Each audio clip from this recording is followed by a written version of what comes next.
क्लेशावधिभ्यां निर्मुक्तं नित्यमुक्तं निगमशतसहस्रेण उद्भास्यमानम् अस्पष्टं दृष्टमात्रे पुनः गुरुपुरुषार्थात्मकं ब्रह्मतत्त्वं तत्तावद्भाति साक्षात् गुरुपवनपुरे भक्तभाग्यं जनानाम् एवं दुर्लभ्यवस्तुन्यपि सुलभतया हस्तलब्धे यदन्यते मन्वा वाचा धिया वा भजति अतजनः क्षुद्रतैव स्फुटेयम् एते तावद्वयं तु स्थिरतरमनसा विश्वपीडापहत्यै निःशेषात्मानमेनं गुरुपवनपुराधीशमेव आश्रयामः.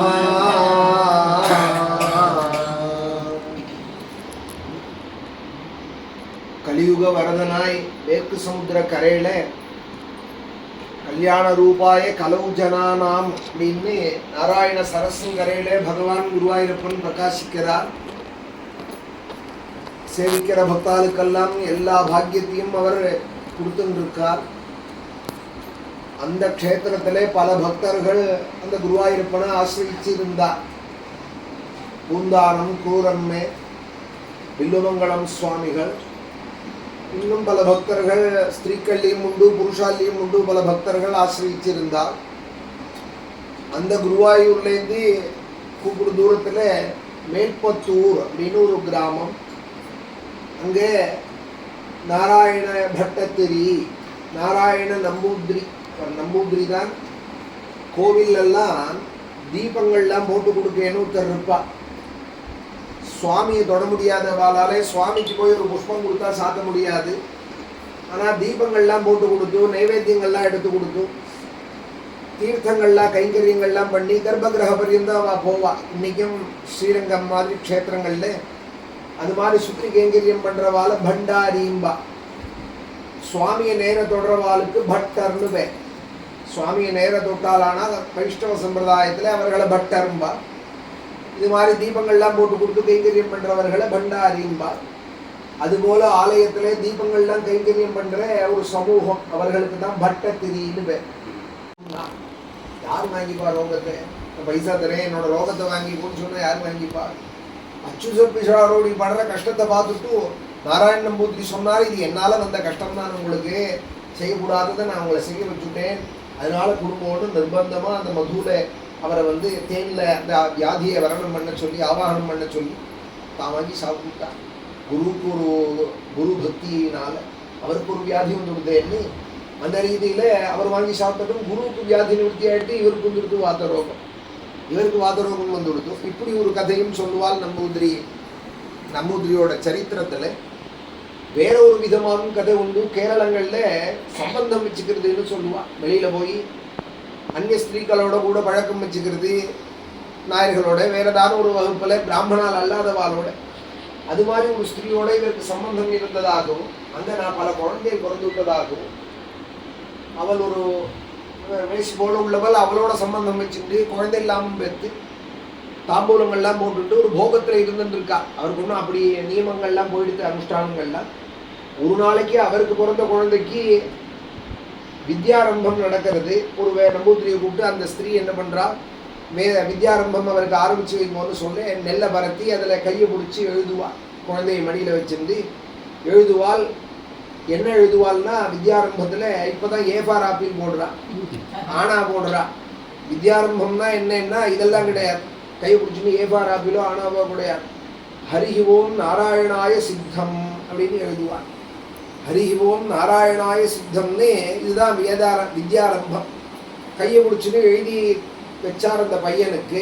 அந்த வழியிலேருந்து வந்த வைதிகர் இவர் மாடியில் வெத்தலவாக்கு போட்டுட்டு சுகமாக போகமாக இருந்தவர் இந்த வித்யாரம்பங்கள்லாம் ஆனதும் உள்ள கீழே இறங்கி வந்தார். வரதே எனக்கு தெரியாத மிதிச்சு விட்டார். மிதிச்சதும் நம்பூதிரி அந்த வந்த பிராமணருக்கு ரொம்ப வருத்தமாக போயிடுது. ஹரிஓம் நாராயணாய சித்தம்னு எழுதினதை போய் மிதிச்சியே, இனி உங்கள் ஆத்துக்கு நான் வரமாட்டேன்னு போயிட்டார் அவர். அதனாலேயும் அவருக்கு அவருடைய அந்த பிராமணருடைய தாபத்தினாலேயும் பாதரோகம் வந்துடுத்து. இது மாதிரி ஒரு அபச்சாரம் நேர்ந்ததுனாலேயும் வந்துடுத்து. இப்படி 3-4 விதமாக சொல்லுவா. அது நம்பூதிரிக்கு எப்படி வந்ததோ, ஆனால் வாதரோகம் இருந்தது தெரியறது நாராயணியத்தில். ருதிரோகான் என்னும் அங்கங்கே என்னுடைய வாதரோகத்தை நீ போக்கணும் அப்படின்னு அவர் கேட்கறது தெரியுது. அதுலேயும் அந்த திருநாவர்த்தனுடைய மோட்சம் சொல்ற காலத்துல நீ வாதோத்பவான் கிமதுனோஷ், நீ காத்து ரூபத்துல வந்த அந்த அசுரனையே நிகிரகம் பண்ணி எனக்கு குருவாயிருப்பா. 1 மாசம் குழந்தையா இருந்த போது என் வாதரோகத்தை போக்குறது உனக்கு சிரமம்.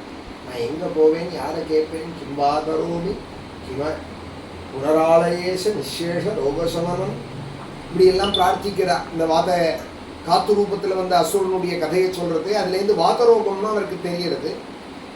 வாதரோகம் வந்துடுத்து, அது தெரியறது. அது எப்படி வந்ததோ என்னமோ அவருக்கு பிரச்சனை வச்சு பார்த்தா, குருவுக்கு பார்த்தா போல அவருக்கு வச்சு பார்த்தா, அவ சொன்னாலும் இது அனிவாரியம். சிலதுதான் பரிகாரத்தினால் நிவர்த்தி பண்ணிக்க முடியும். இது பிராரப்தம் போகத்தோ நசியது. வைத்தியாலும் முடியாதுன்னு விட்டால், ஜோசியாலும் பரிகாரம் இல்லைன்னு விட்டால் எங்க போறது? வைத்தியாலும் இல்லைன்னு விட்டால் மருந்து இல்லை 450 வருஷம் முன்னாடி. ஜோசியாலும் முடியாதுன்னு சொன்னது பூந்தானம் மாதிரி 2 பக்தாலோட சம்பந்தம் உண்டு அவருக்கு. அவதான் சொன்னால், நீ ஏன் குருவாயூரப்பனை பாடக்கூடாது? அந்த அப்பனை பாரு, நாராயண சரஸ்ல ஸ்நானம் பண்ணு, இது கங்கைக்கு துல்லியமான தீர்த்தம். சுதீர்த்த காங்கோபமவாரி மக்னே நிவர்த்திதாசேஷ பூஜைய நமஸ்தே. ஸ்லோகம் எங்கள் தாத்தா பண்ணது உலகம் முழுக்க இன்னைக்கு பாடிட்டு இருக்கால். கல்யாண ரூபாய ஸ்தோத்திரம். அதுபோல் நாராயணியம் படித்தா பீதாம்பரம் கரவிராஜிதைங்கிற ஸ்லோகம் படிக்காத சொல்ல மாட்டாள். அதுவும் எங்கள் தாத்தா பண்ணினது, சுந்தராம் தீக்ஷர் பண்ணது. குருவாயூரப்பனை 2 பேர் பிரசித்தமாக்கினா. நாராயணியத்தையும் குருவாயூர் க்ஷேத்திரத்தையும் அந்த மகாத்மியத்தையும் பிரவச்சன ரூபமாக எங்கள் தாத்தா பண்ணிட்டு இருந்தா. செம்ப வைத்தியநாத பாகவதர் அவரும் எங்கே போனாலும் குருவாயூரப்பனோட பெருமையை சொல்லிட்டு இருப்பா. யாராவது கச்சேரிக்கு கூப்பிட்டாலானா அவர்கிட்ட ஒரே கண்டிஷன் தான், கச்சேரிக்கு நான் வரேன். செம்ப வைத்தியநாத பாகவதர் ரொம்ப பிரசித்தமாக இருந்தா, கச்சேரிக்கு நான் வரேன், எனக்கு 2 என்ன சம்பாவனை பண்ணணும் அப்படின்னு கேட்பாளணும். அவர் உடனே சொல்லுவார், 2 பண்ணணும் எனக்கும்பா. எந்த ஊரில் கச்சேரியோ அது முடிஞ்சதும் குருவாயூருக்கு ஒரு டிக்கெட் எடுத்து கொடுக்கணும். அன்னைக்கெல்லாம் போனாலே உதயாஸ்தமனம் கட்டலாம். அந்த உதயாஸ்தமனத்துக்கு என்ன உண்டோ அதை எனக்கு ஒரு சம்பாவனையாக பண்ணணும். ஒரு உதயாஸ்தமனம் சம்பாவனை பண்ணணும்னு இப்படியே வாழ்நாள் முழுக்க கச்சேரி பண்ணிட்டு இருந்தாலும், எந்த ஊரில் கச்சேரி நடந்தாலும் அங்கேயிருந்து குருவாயூருக்கு ஒரு டிக்கெட்டு வேணும். உதயாஸ்தமனத்துக்கு என்ன பண்ணணுமோ அது வேணும். அங்கே போய் கட்டி விடுவார். நாள் முழுக்க குருவாயூரப்பன்ட்ட இருப்பார். இப்படி அவரும் பிரசித்தமாக்கினார். இந்த காலத்தில் இருந்த வாழ்க்கை தெரியும், தெய்வம் தானே கேட்டு. அப்புறம் தானே நமக்கு வைத்தீஸ்வரர் கோயிலும் சுவாமி மலையும் ஞாபகம் வருது. எல்லாம் பார்த்துட்டு மெட்ராஸ் போகணும், அங்கே போய் வைத்தியம் பார்க்குறோம். மும்பாயில் லீலாவதியை அங்கே போகிறோம். அப்புறம் அங்கே போகிறோம், இங்கே போகிறோம், அமெரிக்கா போகிறோம். எங்கேயும் வைத்தியம் ஒன்றும் நிவர்த்தி தெரியல அப்படின்னு சொன்னால் வேணா வைத்தீஸ்வரர் கோயில் போய் பார்ப்போம். ஏதானும் சுவாமி போய் வேண்டுவோமா, திருப்பதி போவோமான்னு அப்போ தானே சுவாமி ஞாபகம் வரும். அது கடைசி நிலை. இனிமே பகவான் தான் கத்திங்கிறது. ஏழைகளுக்கு அது ஆரம்ப நிலை. எல்லாராலையும் பெரிய ஆஸ்பத்திரியில் போய் வைத்தியம் பண்ண முடியுமா? பகவான் தான் ரட்சிக்கணும்னு ஆரம்பத்திலேயே வைத்தியநாத அஷ்டகம் சொல்ல ஆரம்பிச்சுடுவா. பலாம்பிகேச வைத்தீசார்னு பணக்காரால் முடிஞ்ச அளவுக்கு லௌகீகமான முயற்சி பண்ணி பார்ப்பார். ஒன்றும் முடியலைன்னா கடைசியில் பகவான்கிட்ட தான் சரணாகதி ஆகணும். அதுபோல தான் வந்தார். ஒரு 100 நாள் பஜனம் இருக்கலாம்னு குருவாயூருக்கு நாராயண சரஸ்வர ஸ்நானம் பண்ணினார். நேரம் நடக்கி வரார். மேல்பத்தூர் கிராமத்தில் இருந்த அந்த பிரபு அப்போதான் வர. அந்த 500 வருஷம் முன்னாடி ரொம்ப சின்ன கோவில் தான். இப்போவும் அப்படிதான் இருக்கு. கூட்டங்கள்லாம் கிடையாது. தீபம் போட்டு வச்சிருப்பால். கிராமத்து கோவில் எப்படி இருக்குமோ அம்பலம் அது போலதான் இருந்தது குருவாயூர். கிராமத்து கோவில் எப்படி இருக்குமோ அந்த ஊர்க்காரா 10 பேர் வருவாள், தரிசனம் பண்ணுவாள். ஏகாந்தமான சந்நிதி. அந்த மூர்த்தியும் சாதாரண மூர்த்தி இல்லை, சிற்பி வார்த்தை விக்கிரகம் இல்லை. பாதாளாஞ்சன சிலை அப்படின்னு ஒரு சிலை சால கிராமத்துக்கும் மேற்பட்டதான ஒரு மூர்த்தம். அதால் ஆனவர் குருவாயூரப்பன். அந்த மூர்த்தி எப்படி பழனியில் நவபாஷானமோ அது போல குருவாயூரப்பன். பழனியில் என்ன முருகன் கோவிலுக்கு போனால் விபூதி தான் கொடுப்பார். பழனியில் போனோமானா கிண்டியில் வச்சுட்டு பால் கொடுப்பார். அந்த மூர்த்திக்கு அபிஷேகம் பண்ண க்ஷீரத்தை. ஏன்னா மகாரோகங்கள், கேன்சர் மாதிரி ரோகங்கள்லாம் அந்த பழனி முருகனுக்கு மூலஸ்தானத்தில் அபிஷேகம் பண்ணி அந்த க்ஷீரத்தை சாப்பிட்டா இன்னைக்கு நிறுத்தியார் போகர் பிரதிஷ்டையினாலே. அதுபோல பாதாளாஞ்சன சிலை குருவாயூரப்பன். அவருக்கு பிரசாதம்னு சொன்னால் நமக்கு குருவாயூர் பிரசாதம்னாலே என்ன ஞாபகம் வரும்? பால் பாயசம் ஞாபகம் வரும், அந்த நெய் பாயசம் ஞாபகம் வரும், அப்பம் ஞாபகம் வரும், சர்க்கரை வாழைப்பழம் ஞாபகம். உண்மையான குருவாயூர் பாயசம்னு குருவாயூர் பிரசாதம்னு சொன்னால் அவருக்கு அபிஷேகம் பண்ண எண்ணெய் தான் பிரசாதம். குருவாயூர் போயிட்டு வரேன் பிரசாதம்னு சொன்னால் அவருக்கு அபிஷேகம் பண்ண எண்ணெய்னு இருக்கும். அந்த கவுண்டருக்கு மாத்திரம் காலியாகவே இருக்கும். நான் எண்ணெய்க்கு யார் போய் நிற்க போகிறா? பாயசத்துக்கும் அப்பத்துக்கும் தான் கூட்டம் அலமோதும். அந்த எண்ணெய் தான் வாங்கிட்டு வருவா. குருவாயூர் போயிட்டு வந்தாலானா அந்த எண்ணெயை உள்ளுக்கும் சாப்பிட்றது, ரோகங்கள் எங்கேயாவது இருந்தால் அங்கேயே தடவிக்கிறது. காத்தால 3:30 மணிக்கு தைலதாரேன்னு பண்ணுவா. பெருமாள் முடிஞ்சதுமே சங்கத்தில் வச்சுட்டு 4-5 நம்பூதிரிகளாக சுற்றி நின்றுட்டே அபிஷேகம் பண்ணிகிட்டே இருப்பாள். க்ஷீராபிஷேகம் அப்புறம் காத்தால 8:30 மணிக்கு குருவாயூரப்பனுக்கு க்ஷீராபிஷேகம் பண்ணுவாள். 3:30 மணிக்கு இந்த நிர்மால்யம் கலைஞ்சதுமே முதல்ல பண்ணுறது தைலதாரை தான். ஒரு டைம் எண்ணெயை அப்படியே அபிஷேகம் புவனேன கஸ்ய குதுகம் உஷ்ணாதி விஷ்ணோ விபோ. ஏகாதசி துவாதசின்னா கஜேந்திரங்கள் நினைக்கிறேன். நாராயணியன் நித்தியம் படிச்சுன்னு வந்தால் கூட ஏகாதசி நாராயணியம் படிக்கிறவாள் ஏகாதசின்னா கஜேந்திர மோட்சம் படிப்பாள். ஏகாதசி துவாதசின்னா துவாதசின்னா அம்பரீஷ சரித்திரம் படிப்பாள், உப்மானந்தனோட கதையெல்லாம் படிப்பாள். இதெல்லாம் நாராயணியம் படிச்சுட்டே இது ஒரு எக்ஸ்ட்ரா ஒரு ஆடா இதோட சேர்த்துக்கிறது. நித்தியப்படி தரிசனம் என்ன படிச்சுட்டு இருந்தாலும் அதையும் படிக்கிறது. ஏகாதசியில் கஜேந்திர மோட்சத்தையும் படிக்கிறது. இந்திரத்யும்னா பாண்டிய கண்டாதிராஜா துத்பக்தாத்மா சந்தனாத்ரு கதாச்சிதி தொத்சேவாயாம் அக்னஜீராலு லோகே நைவாகஸ்தியம் பிராப்தம் ஆதித்யகாமம் கும்போத்பூதி. ஒரு 10 நிமிஷம் தான் இருக்கு, அதற்குள்ள கஜேந்திர மோட்சம் சொல்றேன்.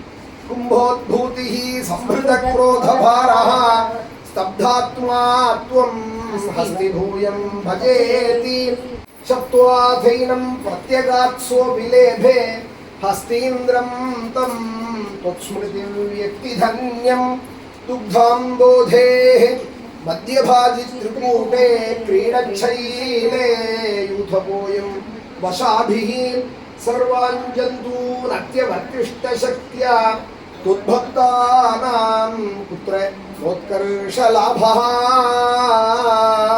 பாகவதத்தில் 3 அத்தியாயங்களால் இந்த கஜேந்திர மோட்சம் பண்ண கதையை சொல்லிட்டு இருக்காள்னு அதுக்கு தெரியறது இந்த ஸ்தோத்திரம். இல்லைன்னா குருவாயூரில் யானையா நிற்க முடியுமா?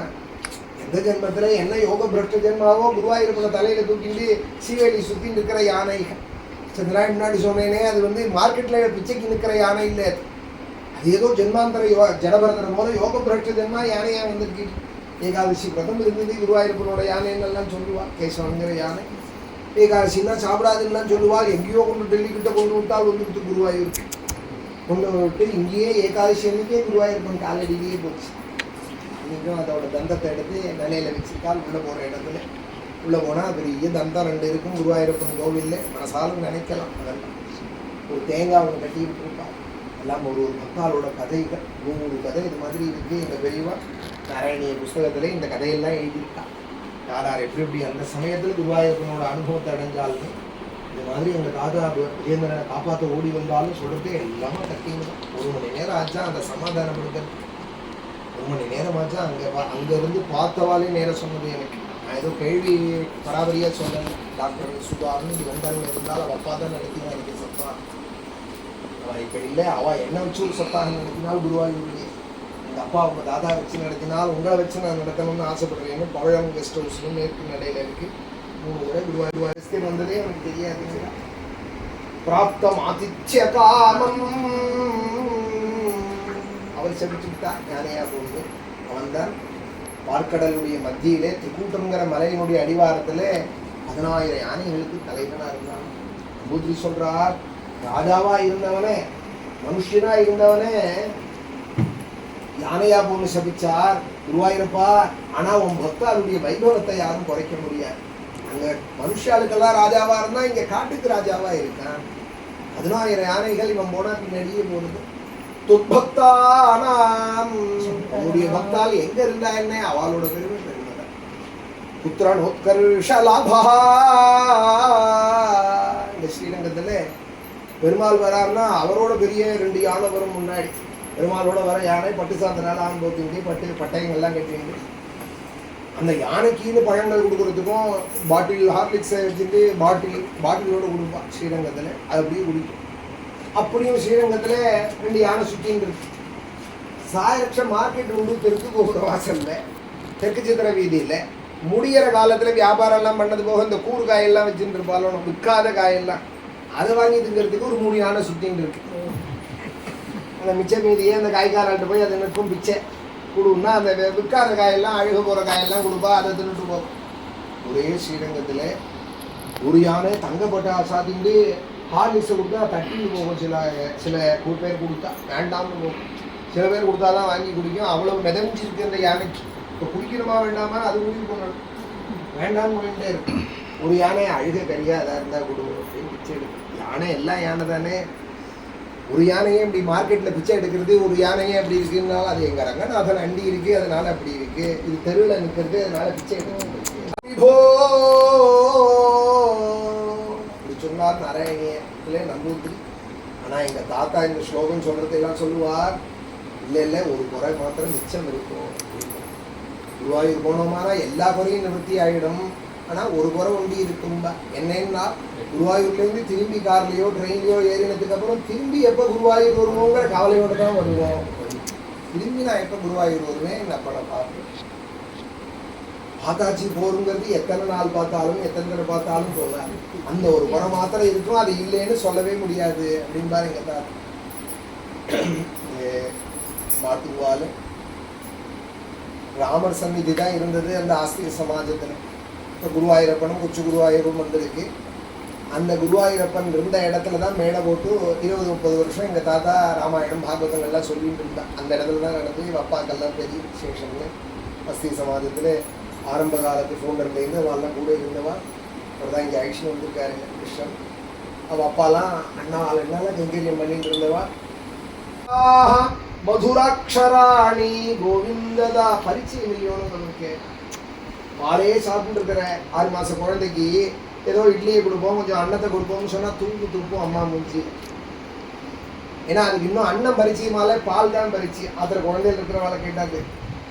அப்புறம் 1 வயசு 2 வயசு கருப்பஞ்சாலாம் சாப்பிட்டு பழகினதுன்னா அம்மாவை பசிய விடாது. குடு நானே பசிச்சுக்கிறேன்னு இடம்படியாக செய்யும் வளர்ந்தியாக செய்யும் கீழே எல்லாம் செய்யும். பரிச்சயம் ஆயிடுதுன்னு சொன்னால் தானே சாப்பிட்றது. பரிச்சயம் இல்லைன்னு சொன்னால் பிடிக்கல அந்த குழந்தை. அதுபோல் நமக்கு இன்னும் பரிச்சயம் இல்லை, அதனால தான் நாமும் பிடிக்கல. குடிச்சதுனால் பரிச்சயம் ஆயிருக்கணும்.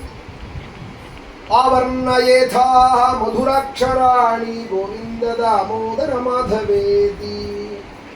இதுக்காக என்ன சொல்ல வந்தேன்? மதுரம் மாதுரிய துரியாதபி. குருவாயூரப்பா உன் நாமம் ஸ்வீட்டுக்கெல்லாம் ஸ்வீட்டாகும். எத்ரைலோக்கிய மஹீயசோபி மஹிதம் சமோகனம் மோகனாதி காந்தம் காந்தி நிதானதோ விமதுரம் மாதுரிய துரியாதபி. குருவாயூரப்பா அழகுக்கெல்லாம் அழகை. சௌந்தர்யோத்தரதோபி சுந்தரதரம். திருப்பதி போகிறோம், பெருமாளை பார்க்குறோம். 7 மலை மேலே இருக்கா, 12 அடி உயரம் இருக்கா. அவர் கட்டின்னு இருக்கிற பீதாம்பரம் இருக்கே, ஒரு தடவை கட்டிக்கிட்டா இன்னொரு தடவை கட்டிக்க மாட்டா. வெள்ளிக்கிழமை தான் அபிஷேகம் பண்ணி மாற்றிப்பார். ஒரு தடவை கட்டிக்கிறப்பட்டு 2 லட்சம் 3 லட்சம் மேலே. ஒரு தடவை அவுத்து போட்டார்னா அடுத்த வெள்ளிக்கிழமை கட்ட மாட்டா. இந்த வஸ்திரத்துக்கு புக்கிங் 2056 வரைக்கும் இருக்கு. ஒரு வெள்ளிக்கிழமைக்கு திருப்பதி பெருமாளுக்கு 12 அடி உயரம் இருக்கார். நகைக்கடை பொம்மை மாதிரி இருக்கார். நகைக்கடையில் இருக்கிற பொம்மை மாதிரி அவ்வளோ ஆபரணம். திருப்பதி பெருமாளுக்கு என்கிட்ட எனக்கும் பக்தி உண்டு, நான் குறை சொல்கிறேன்னு நினைக்கக்கூடாது. இப்போ நான் குருவாயூரப்ப பக்தன். அப்படி நகையெல்லாம் தலையோட கால் போட்டு பெரிய கிரீடம் வச்சிருந்து 7 மலை மேல நின்று சஞ்சலம் குரு விலாசை ஆனீல ஸ்னிக்த பக்ஷ்மாவலி பரிலசிதம் நேத்ரயுக்மம் விபோதே சாந்திரச்சாயம் விஷாலாருட கமலதலாகாரம் ஆமுக்ததானம் காருண்யாலோகலீலா சசிதிபுவனம் க்ஷிப்யதாம் மய்யநாதே. 100 தசகம் பாடிட்டு நம்பூதிரி குருவாயூரப்பன் நடையில் நமஸ்காரம் பண்ணி சொல்றா, குருவாயூரப்பா நான் அநாதன், எனக்கு உன்னை தவிர காப்பாற்ற யாரும் இல்லை, உன்னுடைய கருணா கடாட்சத்தை என் மேலே போடும் அப்படிங்கிறா. க்ஷிப்யதாம் மை அநாதே அப்படின்னா இந்த தாத்தா கம்பீரமா இந்த சபாஜங்கள்லாம் கதை சொல்ற காலத்திலையும் சொல்லுவார். அப்போ ஒரு அழகான ஒரு ரசம் சொல்லுவார். உடனே குருவாயூரப்பன் உள்ளேந்து ஓடி வந்து நம்பூதிரியை கட்டிண்டு 100 தசகம் இப்படி ஆச்சரியமா பண்ணிவிட்டு, இன்னும் நீ அனாதைன்னு சொல்லாத நம்பூதிரி, நான் இருக்கேன் உனக்கு, நான் இருக்கேன் உனக்கு, நீ அனாதைன்னு சொன்னா நான் ஏத்துக்க மாட்டேன். இப்படி ஆச்சரியமா 100 தசகம் 1000 ஸ்லோகத்துக்கு மேல பாடிட்டு, நீ அனாதைன்னு சொல்லாதே, நான் இருக்கேன் உனக்கு நாதன் அப்படின்னு பாரான் குருவாயூரப்பன். இதை கதையில பல தடவை சொல்லியிருக்கான். மேடையில சொல்றதுங்கிறது அது ஒரு அனுபவம். வாழ்நாள்ல கடைசியில மறைய போறதுக்கு முன்னாடி இந்த ஸ்லோகம் 3 தடவை சொன்னார். சிசிகதருவனம் சிக்கதாம் மையநாதேன்னா கண்ணிலேருந்து கண்ணீர் விழுந்துட்டே இருந்தது. அப்படியே கருமிச்சார்னு சாப்பிட்டான். வாழ்நாள்ல கடைசியா அவ பேசினது 10 நாள் மௌனமா இருந்ததுக்கு அப்புறம் நாராயணிய ஸ்லோகம் தான். அதுலேயும் இந்த 100ஆவது தசகம் 3வது ஸ்லோகம் தான். முழுக்க கூட அஜ்ஞாத்வாதே மகத்துவம் வரைக்கும் கூட சொல்லலாம். சிக்கதாம் மையநாதேன்னு 3 தடவை சொன்னார். 3 முறை மூச்சை உள்ள இழுத்துண்டார். கண்ணிலேருந்து கண்ணீர் வந்துட்டே இருந்தது. அப்படின்னு நினைச்சுட்டார். இன்னும் பெரியவாளோட அதனாலதான் 60 வருஷம் ஆனாலும் 65 வருஷம் ஆனாலும் அவளை நினைக்கிறா போல இருக்கு. பார்த்தீங்களா, நீங்க அவளை பத்தி எத்தனை தடவை நான் சொல்லியிருக்கேன். அவர் பேருங்கிறதுக்காக சொன்னேன், தயவு செஞ்சு நினைக்காது. எனக்கும் நாராயணியம் கொடுத்தவர் அவர் தானே, குருவாயூரப்பனை அறிமுகப்படுத்தினவர் அவர் தானே. உங்களுக்கெல்லாம் எப்படியோ அது போல தானே எனக்கும். நான் பார்த்ததில்லை அவரை, ஆனா இந்த பெரியவாள் எப்படி இருந்திருப்பாளுங்கிறது என்னால அனுமானிக்க முடியறது இந்த வம்சத்துல வந்ததுனால. கடைசி நிமிஷம் நாராயணிய ஸ்லோகம் சொல்லிட்டு அந்த மகான் சித்தங்கதாலா இன்னைக்கு சேலத்தில் சமாதியில் பிரகாசிக்கிறாள். சன்னியாசம் வாங்கி சித்தியாயிருக்கான். அனந்தராம யதீந்திரா கடைசியில சென்னவர்களோட ஆச்சாரியால போல அவளும் மறைஞ்சா. இந்த நாராயணிய ஸ்தோத்திரத்தை 100 தசகம் பாடி கடைசியில ஆயுராரோக்கிய சொன்னார் நம்பூதிரி. அவருக்கும் ஆரோக்கியம் ஏற்பட்டது. குருவாயூரப்பனோட அனுகிரகத்துல அவர் வியாதியும் நிவர்த்தியானது. ஆனாலும் அவர் சொல்றார், எனக்கு மாத்திரம் நிவர்த்தியானா போறாது, இந்த ஸ்தோத்திரத்தை யாரெல்லாம் படிப்பாங்க. ஸ்தோத்திரம் செய்தது சஹஸ்ரோத்தரம் அதிகதரம். 1000க்கும் மேற்பட்டதான் இந்த ஸ்லோகத்தை படிக்கிறவாள் குடும்பத்துக்கெல்லாம் குருவாயூரப்பா உன்னோட அனுகிரகம். சஹஸ்ரோத்தரம் அதிகதரம் பிரசாதாய பூயாதே. உன்னுடைய பிரசாதம் வாழ்க்கை எப்போதும் இருக்கட்டும். பிரசாதம் என்னது? ஆயுராரோக்கிய சௌக்கியம். முதல்ல ஆயுசு வேணும். ஆயுஷ் ஒண்டி இருந்தால் கூடாது, ஆரோக்கியத்தோடு இருக்கணும். நிச்சயம் டாக்டர் செக்கப்புக்கு போயிட்டு வந்து இருக்கக்கூடாது, ஆரோக்கியம் இருக்கணும். ஆயுஷும் ஆரோக்கியம் வந்து தாரித்ரியம் இருந்தால் பிரயோஜனம் இல்லை, அந்த ஆடக்காட்சியாக இருந்தாங்கன்னா பிரயோஜனம் இல்லை. சௌக்கியம் வேணும். 3 ரொம்ப முக்கியம் வாழ்க்கையில். ஆயுஷ், ஆரோக்கியம், சௌக்கியம்.